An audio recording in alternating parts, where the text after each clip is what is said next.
Assalamualaikum warahmatullahi wabarakatuh. Gimana kabarnya hari ini anak-anak? Semoga kalian baik-baik saja. Kali ini kita akan belajar tentang keberagaman dalam kebersamaan. Kemarin kita sudah belajar tentang keberagaman budaya-budaya yang ada di Indonesia. Nah, untuk sekarang kita akan belajar tentang keberagaman agama di Indonesia. Di Indonesia ini ada 6 agama yang diakui sama pemerintah. Yang pertama adalah agama Islam. Yang kedua adalah Kristen. Yang ketiga Katolik. Yang keempat Buddha. Yang kelima Hindu. Yang keenam Konghucu. Nah, kita akan belajar perbedaannya agama-agama ini, yaitu 1. Tempat ibadah. 2. Kitab suci. 3. Perayaan hari besar. Kita akan belajar perbedaan-perbedaan itu. Yang pertama kita belajar tentang agama Islam. Tempat ibadah agama Islam ini kita tahu masjid, musola, langgar kalau di Jawa. Nah, itu adalah tempat ibadah umat Islam. Kitab sucinya kita juga sudah tahu Al-Qur'anul Karim, Al-Qur'an. Dan perayaan hari besarnya Hari Raya Idul Fitri, Hari Raya Idul Adha yang akan kita laksanakan beberapa hari yang akan datang, dan tahun baru Hijriah. Yang kedua, agama Kristen dan Katolik. Iya. Kenapa di sini ada 2, Bapak langsung 2 agama ini? Karena sebenarnya agama ini hampir sama. Nah, tempat ibadahnya yaitu gereja. Kristen dan Katolik tempat ibadahnya gereja. Kitab sucinya Alkitab.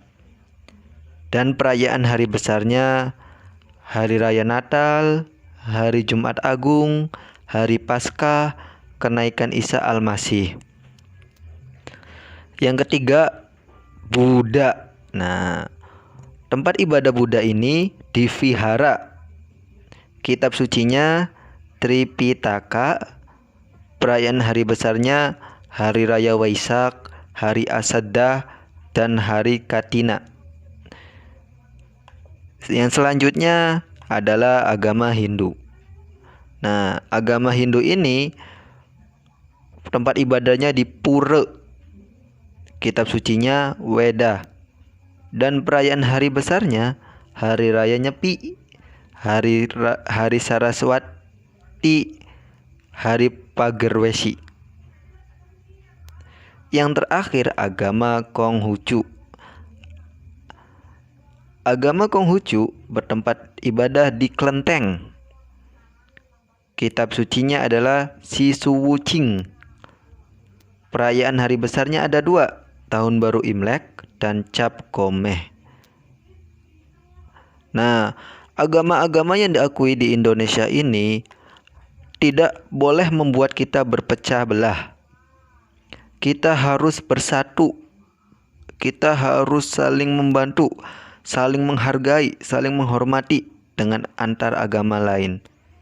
Nah, contoh sikap menghargai dan menghormati perbedaan antara pemeluk agama lain yaitu 1. Memberikan izin ketika teman akan menjalankan ibadah. Jadi ketika ada teman agama lain itu mau beribadah, kita harus mengizinkannya. Kita tidak boleh melarangnya. Yang kedua, tidak mengganggu teman yang sedang menjalankan ibadah. Nah, misalnya kita punya teman orang Kristen atau orang Buddha sedang beribadah di tempat ibadahnya. Terus yang kita ganggu, kita lemparin atau kita apa, itu tidak boleh. Yang ketiga, saling menghormati dan menghargai teman yang berbeda agama. Nah, tidak boleh bermusuhan dengan yang berbeda agama. Nah, terus tidak boleh saling mengejek. Kita harus menghormati dan menghargai toleransi. Yang keempat, bergaul tanpa membedakan agama. Jadi kita tidak boleh bergaul, karena saya Islam kita bergaulnya dengan orang Islam terus. Tidak, kita boleh bergaul dengan siapa saja dan agama yang berbeda-beda. Yang kelima, membantu yang terkena musibah tanpa membedakan agama. Jika di suatu daerah, misalnya di daerah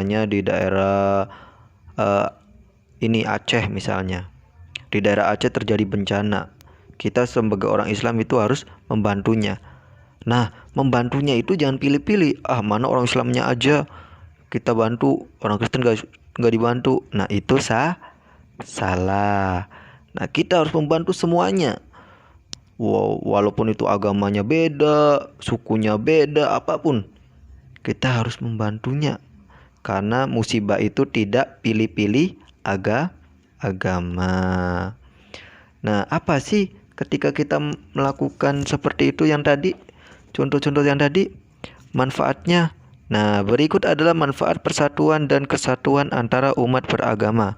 Yang satu, menumbuhkan rasa persaudaraan. Nah, persaudaraan antar beragama. Yang kedua, bersatu membuat bangsa menjadi kuat. Kalau kita berpecah belah, kita tidak bersatu, walaupun berbeda agama itu tidak bersatu, maka negara itu tidak akan kuat. Tetapi ketika kita bersatu dengan pemeluk agama lain, itu bersatu untuk memperjuangkan untuk memperjuangkan bangsa, maka bangsa ini akan menjadi kuat. Yang ketiga, membuat pekerjaan menjadi ringan. Coba lihat, ketika kita punya pekerjaan, ketika kita bergotong royong, maka pekerjaan cepat selesai. Yang keempat, terciptanya lingkungan yang harmonis, tidak ada pertengkaran, tidak ada keributan, karena kita semua saling menghargai, saling menghormati, saling bertoleransi, saling bersatu. Yang terakhir adalah terbinanya kehidupan rukun. Nah, hidupnya rukun, aman, damai, tentram. Nah, itulah manfaat persatuan dan kesatuan antar umat beragama. Untuk itu, kita harus menghormati dan menghargai umat beragama lain, karena itu adalah supaya kita menjadi negara yang kuat, supaya kita hidupnya aman dan damai. Begitulah yang Bapak sampaikan. Tugasnya adalah kerjakan buku tematik halaman 95 dan 96. Ya, terima kasih. Wassalamualaikum warahmatullahi wabarakatuh.